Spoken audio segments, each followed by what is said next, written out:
Bipun, salam Fransiskus berjiwa besar. Suster, Bapak Ibu karyawan-karyawati, orang tua peserta didik, serta anak-anak yang terkasih. Hari ini, 3 Oktober, kita akan memperingati wafat Santo Fransiskus Assisi, pelindung sekolah kita. Marilah kita memusatkan segenap hati serta pikiran kita untuk mengikuti doa Transitus.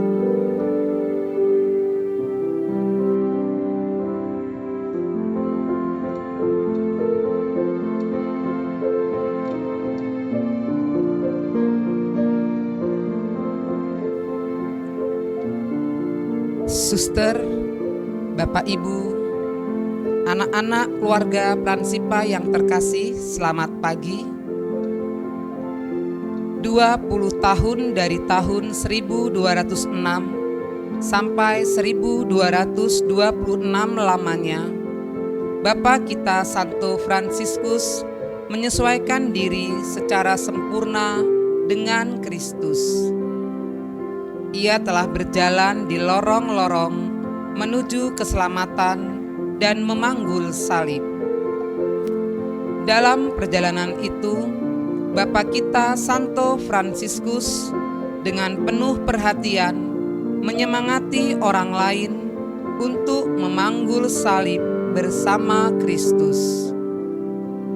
Rasa seni yang tertanam dalam hatinya mengantar dan memampukannya menebus segala peristiwa sampai pada inti dari segalanya, yaitu Allah sendiri. Ia yang telah disalibkan tubuh dan jiwanya bersama Kristus itu selalu mengajak, saudara-saudara, marilah kita mulai mengabdi kepada Tuhan Allah kita, sebab hingga kini kita sedikit saja mencapai kemajuan. Oleh pelbagai macam penyakit yang susul menyusul, tubuhnya semakin menyusut, dan Fransiskus menyadari bahwa saudara maut akan segera menyongsong dan memasuki kehidupan yang baru. Para suster, Bapak Ibu, anak-anak keluarga Pransipa yang terkasih, marilah kita memuji Allah, karena kita boleh mengalami karya agung Allah yang berkenan memanggil Santo Fransiskus menjadi alatnya dan mempersatukan kita dalam satu keluarga, dan kita dipanggil pula untuk memiliki semangat yang sama, peka terhadap tanda-tanda zaman, dan gembira dalam segala situasi yang ditemui dalam perziarahan hidup. Marilah kita bersama-sama mengenangkan wafat hamba-Nya yang telah terbukti setia hingga akhir, seraya mengarahkan dan bersatu hati dalam perayaan ini. Kami menyembah Engkau, Tuhan Yesus Kristus yang Maha Kudus, di sini dan di semua gereja-Mu yang ada di seluruh dunia. Dan kami memuji Engkau, sebab Engkau telah menebus dunia dengan salib-Mu yang suci. Dalam nama Bapa dan Putra dan Roh Kudus. Amin. Semua untuk kemuliaan Tuhan. Hatinya tetap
Marilah berdoa bersama Bapa yang Maha Baik.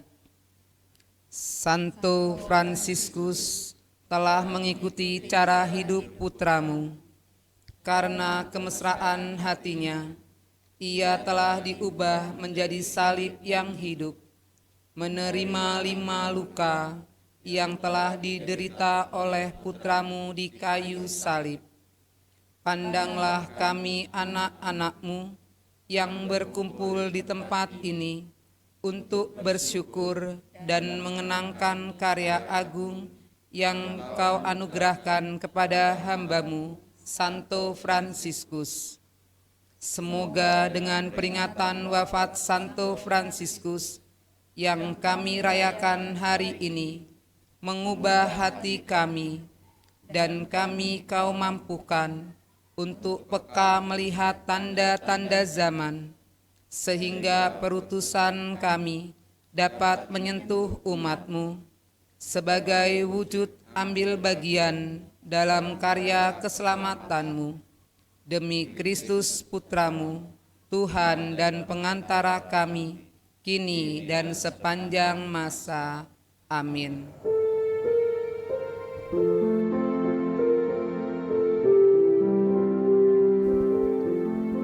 Bacaan pertama. Selama tahun-tahun terakhir hidupnya, Fransiskus semakin mengundurkan diri dari urusan ordo yang dilahirkannya. Kemungkinan ada sejumlah saudara yang mendesaknya karena mereka ingin mengembangkan ordo ke arah yang tidak diinginkan Fransiskus. Selain itu, semakin menjadi-jadi penyakit Fransiskus yang bermacam-macam. Sakit mata, perut, ginjal, dan sebagainya. Membuat ia sungguh tidak mampu lagi memimpin ordo sebesar itu. Maka Fransiskus mengangkat saudara kepercayaannya, yaitu Elias dari Cortona, sebagai pemimpin jenderal seluruh Perserikatan Saudara-saudara Dina, disertai beberapa teman karib serta Leo, yang menjadi bapa pengakuannya. Fransiskus sering pergi ke tempat sepi untuk berdoa, terutama ke Gunung Laverna yang terletak dekat kota Arezzo. Gunung setinggi 1282 meter itu diberikan kepada Fransiskus oleh seorang bangsawan yang bernama Orlando. Fransiskus dapat pergi ke sana sesuka hatinya untuk bersemedi di hutan dan gua-gua yang ada. Di tempat yang terberkati itu, Fransiskus mencapai puncak hidup pribadinya sebagai pecinta Yesus Putra Allah yang tersalib. Selama puasa bulan September 1224, Fransiskus dengan beberapa teman Leo dan Maseo mengungsi ke gunung itu. Sedang berdoa sendirian di hutan, Fransiskus mendapat suatu penglihatan. Tampak olehnya Yesus yang dengan rupa malaikat serafin terpaku pada salib. Tetapi dalam kemuliaan, penglihatan itu menyebabkan kaki, tangan, dan lambung Fransiskus menampakkan luka-luka Yesus yang tersalib. Fransiskus merasa sakit sekali, namun penuh kegembiraan dan kemanisan. Setelah turun dari gunung, Fransiskus menyembunyikan luka-luka itu. Meskipun terasa sakit dan berdarah, hanya sedikit orang yang diberitahu tentang keadaan Fransiskus itu. Clara menyediakan pembalut yang secara teratur mesti diganti. Fransiskus hampir tidak dapat berjalan lagi dan terpaksa naik keledai kalau berpergian. Begitulah Fransiskus makin serupa dengan hati dan batin Tuhannya. Dan betapa Fransiskus setia pada panggilannya, yaitu mengikuti jejak Tuhan Yesus Kristus sampai disalib. Fransiskus memulai mewujudkan panggilannya setelah mendengar suara Yesus yang tersalib di gereja San Damiano. Hampir 20 tahun yang lalu, Fransiskus menyelesaikan panggilannya dengan melihat Tuhan yang tersalib di Gunung Laverna dan merasakan dalam badannya penderitaan Yesus dan jiwanya menikmati kemuliaannya.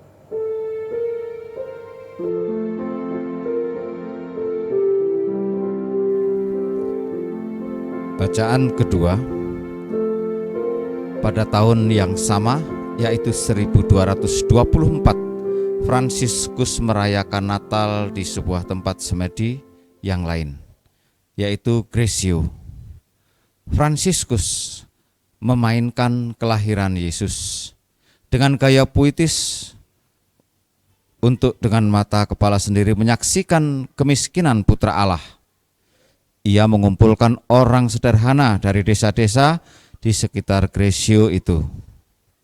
Dalam sebuah gua ia memasang sebuah palungan.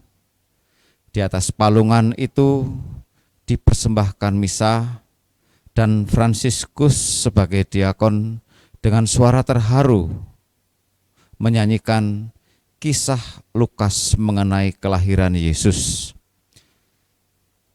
Hadirin sangat tergerak hatinya dan mencucurkan air mata sewaktu menyaksikan semuanya itu. Fransiskus sendiri sedalam-dalamnya menikmati kedamaian Natal.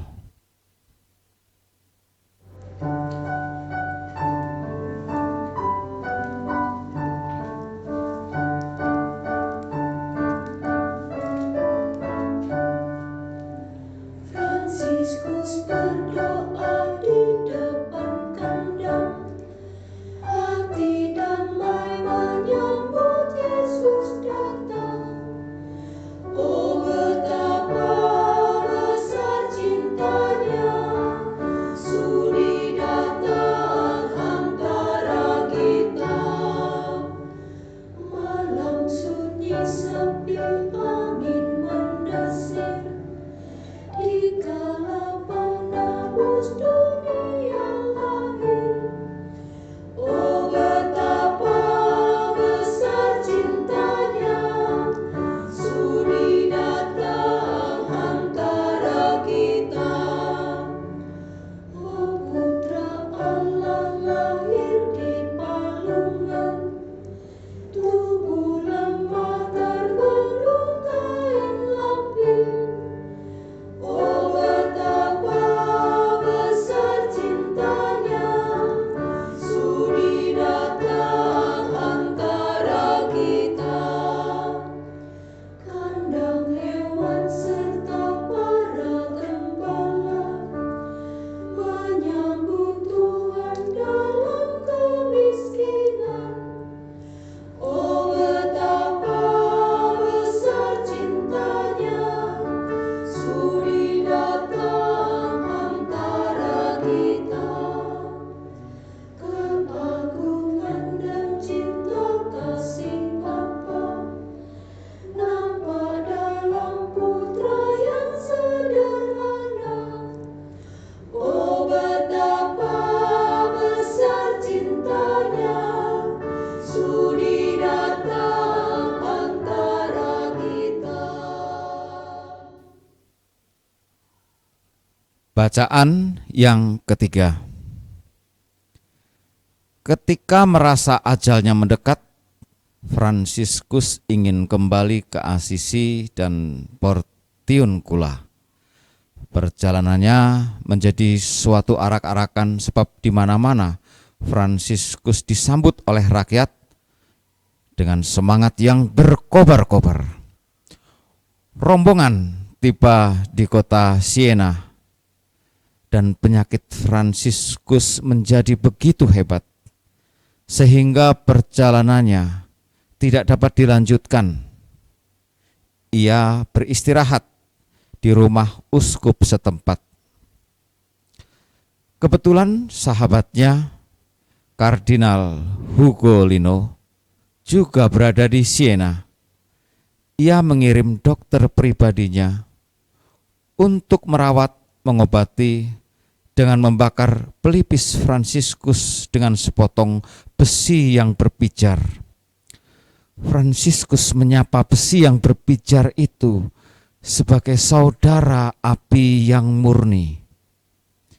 Selama di Siena, dalam tahun 1225, Fransiskus mendikte wasiatnya yang pertama. Wasiat itu sendiri tidak tersedia lagi.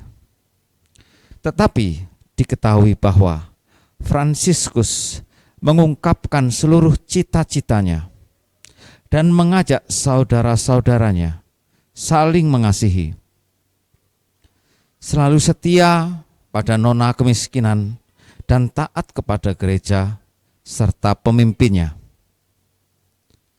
Tidak lama kemudian, entah di mana, Fransiskus mendiktekan sebuah wasiat rohani lain yang lebih panjang dan terinci. Ia menceritakan tentang hidupnya sendiri, bagaimana bertobat dan mendapat panggilannya melalui wahyu Tuhan.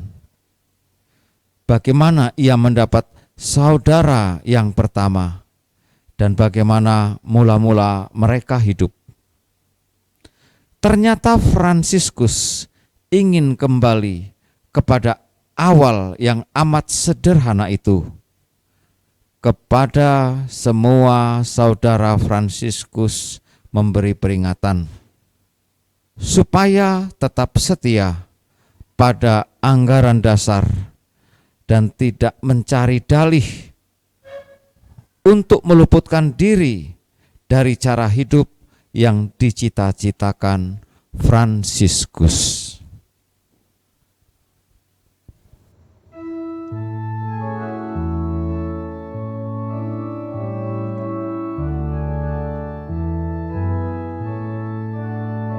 Serikat persaudaraan berdirilah teguh, sempurnakan persatuan di dalam Tuhanmu, bersama-sama majulah, dikuatkan iman, berdamai dan bersaudara dengan pengasihan. Serikatmu tetap teguh di atas landasan, yaitu satu Tuhanmu dan satulah iman, dan satu juga baptisan, dan Bapa satulah, yang olehmu sekalian dipuji disembah, dan masing-masing darimu terima anugerah, supaya kamu pun tekun dan rajin bekerja. Hendaklah hatimu rendah turut perintah Allah, umat menurut firman-Nya berkasih-kasihan. Bacaan keempat. Kira-kira bulan September tahun 1226, atas permintaannya sendiri, Fransiskus dipikul ke kota Assisi dan ke tempat yang sangat dicintainya, yaitu Portiuncula. Rombongan Fransiskus diiringi sepasukan prajurit dari Assisi, sebab khawatir kalau Fransiskus diculik penduduk kota Perugia yang ingin memiliki jenazah orang kudus yang terkenal itu. Rombongan itu tiba dengan selamat di Assisi, di dekat kota, di atas sebuah bukit. Fransiskus menyuruh berhenti sebentar. Ia memberkati kota asalnya yang selalu dicintainya. Lalu rombongan berjalan terus ke Portiuncula. Di ranjang sakitnya di Portiuncula, Fransiskus melengkapi lagu Gita Sang Surya yang diciptakannya. Fransiskus menambah sebuah bait pada pujian Tuhan itu, mengajak semua makhluk untuk memuji Tuhan. Fransiskus sangat peka terhadap keindahan alam, dan semua makhluk dianggap sebagai saudara dan saudarinya dalam Tuhan. Bait terakhir itu memuji Tuhan karena saudari maut jasmani.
Bacaan kelima. Ketika saat ajalnya sudah di ambang pintu, ia menyuruh memanggil semua saudara yang ada di tempat itu, lalu menyampaikan kata-kata pelipur kepada mereka berkenaan dengan kematiannya, dan menganjurkan dengan penuh kasih sayang, kebapaan untuk mencintai Allah. Diuraikannya dengan panjang lebar perihal memelihara kesabaran dan kemiskinan dan iman gereja Roma Kudus, dengan mengutamakan Injil suci di atas peraturan lainnya. Saudara-saudara duduk di kelilingnya. Ia merentangkan tangan di atas mereka dalam bentuk salib dengan melintangkan lengannya.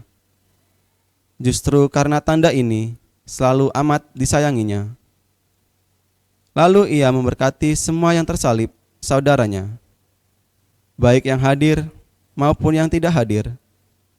Dalam kekuatan dan nama ditambahkannya pula, "Selamat tinggal anakku sekalian, tinggallah dalam takwa kepada Tuhan, sebab atas kamu akan datang percobaan dan kesesakan besar.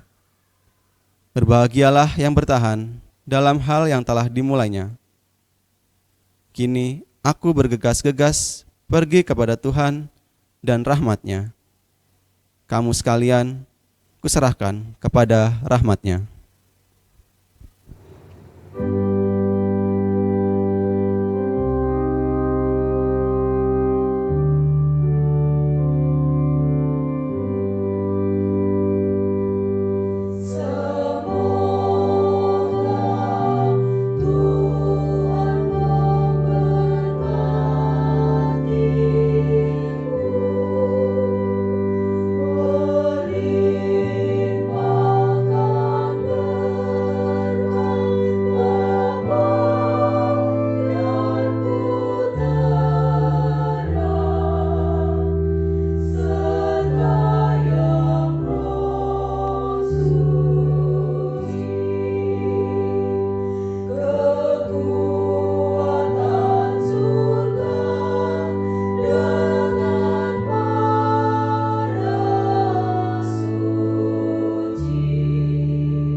Bacaan ke-6.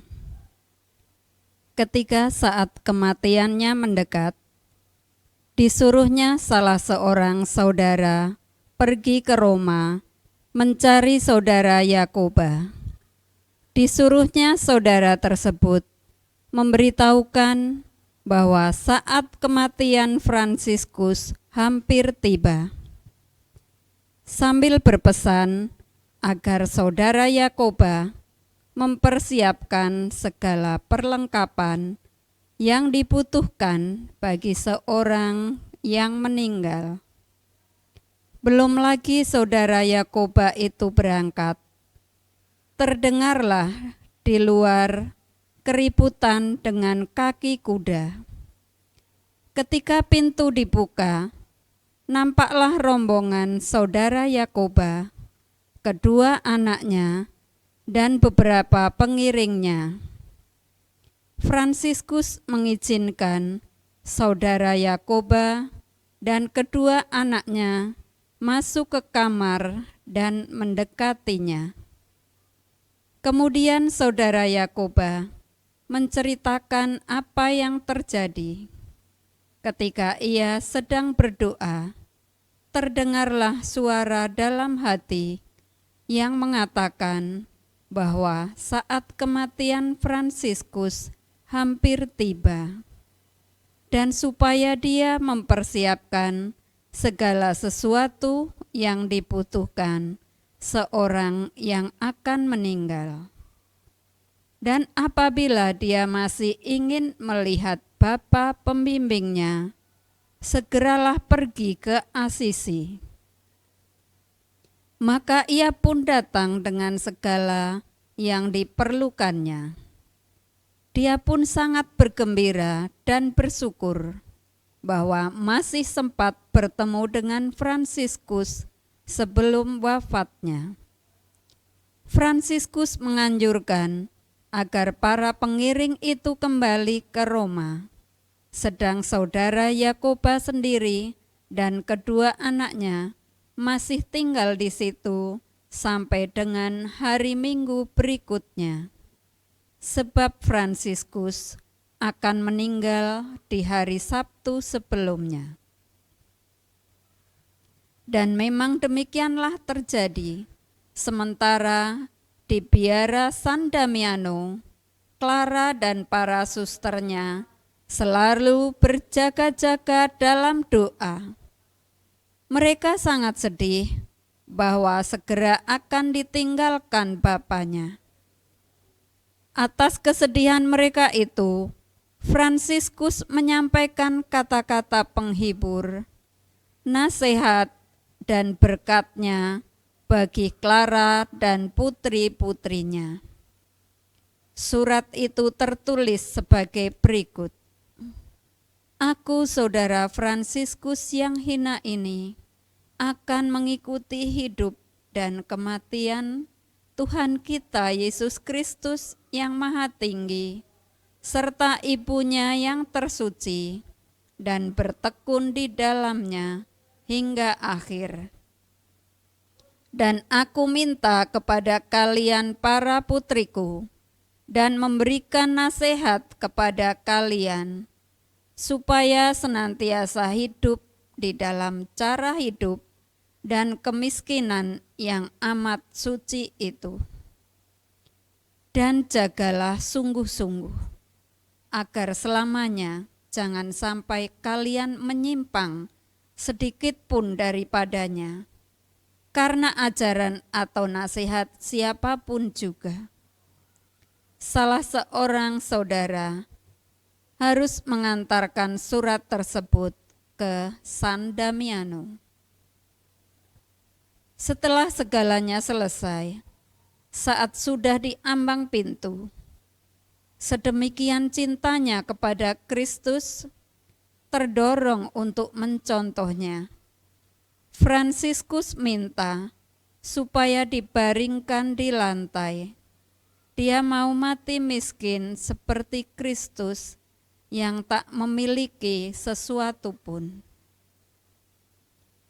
Fransiskus memanggil semua saudaranya mendekat dan mengajak mendoakan Mazmur 141. Disaksikan para saudara-saudara Yakoba dan diiringi doa-doa Clara dan para susternya di San Damiano. Fransiskus meninggalkan para saudara pergi ke surga, bahagia bersama Bapa, Putra dan Roh Kudus untuk selama-lamanya. Ini terjadi pada 4 Oktober 1226.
Setelah Fransiskus wafat, para saudara mengalami kegembiraan penuh menyaksikan kesamaan antara Fransiskus dengan Kristus ketika diturunkan dari salib. Tampak tangan dan kakinya ditembusi paku dan lambung yang ditusuk tombak. Mereka mendekati Bapaknya, mencium luka-lukanya dengan rasa haru, bahagia, dan penuh syukur. Kita yang telah dipersatukan boleh mengalaminya. Maka hal yang sama juga akan kita lakukan, yaitu dengan menghormati luka-luka Bapa kita Santo Fransiskus untuk mengenangkan wafatnya, sekaligus sebagai tanda hormat dan kesediaan kita untuk tetap setia pada semangat dan mencintai Tuhan di atas segala-galanya dengan doa salib. Salam Bapa yang suci, terang dunia, teladan kami, cermin keutamaan, jalan kebenaran, wanita kesusilaan.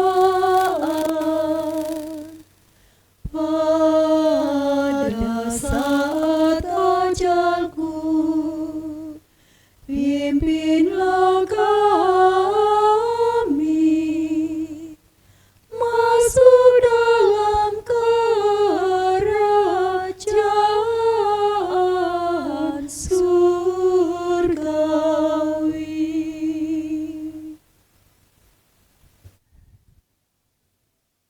Bacaan ketujuh. Keesokan harinya, jenazah Fransiskus dibawa ke gereja Santo Georgius dalam kota. Dan seperti yang dianjurkan Fransiskus, sebelum wafatnya, supaya jenazah itu dibawa dulu ke San Damiano, agar Clara dan para saudarinya dapat melihat untuk terakhir kalinya. Baru kemudian dibawa ke gereja Santo Georgius. Mendengar berita bahwa Fransiskus wafat, seluruh kota berbondong-bondong berdatangan untuk mengantar dan memberi penghormatan terakhir. Sambil membawa lilin menyala atau ranting-ranting daun, mereka menghantar jenazah Fransiskus dimakamkan. Saat itu bukan merupakan saat kesedihan, melainkan suasana pesta, karena seorang suci telah dipanggil Tuhan dari antara mereka. Marilah kita bersatu dalam doa bersama-sama. Bapa yang Maha Pengasih, kami bersyukur kepadamu karena Engkau telah memberi kebahagiaan kekal kepada hamba-Mu Santo Fransiskus. Kami yakin bahwa hal yang sama juga Kau tawarkan dan Kau sediakan bagi kami.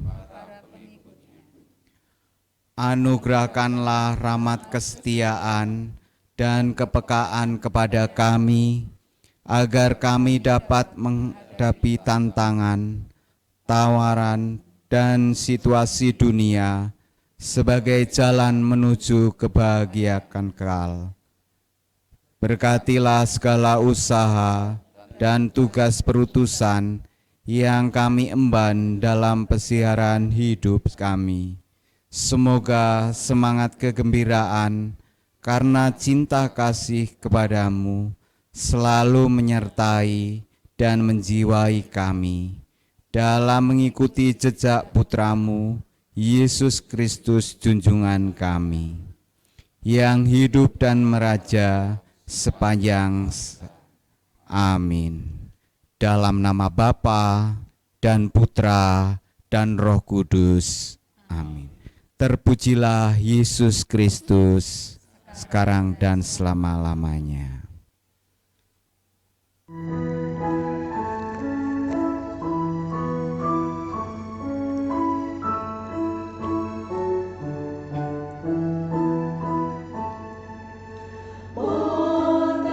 Matahari sudah turun, kolong tudung dunia. Hidup Fransiskus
suster, Bapak Ibu guru, karyawan karyawati, orang tua peserta didik, dan anak-anak yang terkasih. Terima kasih karena kita sudah mengikuti doa transitus sebagai bentuk penghormatan kita kepada Santo Fransiskus Assisi. Pada hari ini, putra dan putri Fransiskus akan mengikuti sujud untuk menghormati Santo Fransiskus Assisi.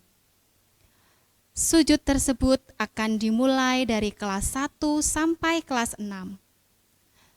Suster, Bapak Ibu guru, karyawan karyawati, orang tua peserta didik, dan anak-anak yang terkasih, semoga kita dapat meneladani sikap hidup Santo Fransiskus Assisi dalam kehidupan keluarga, sekolah, serta lingkungan di mana kita berada.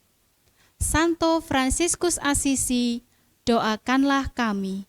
Terima kasih, Tuhan memberkati.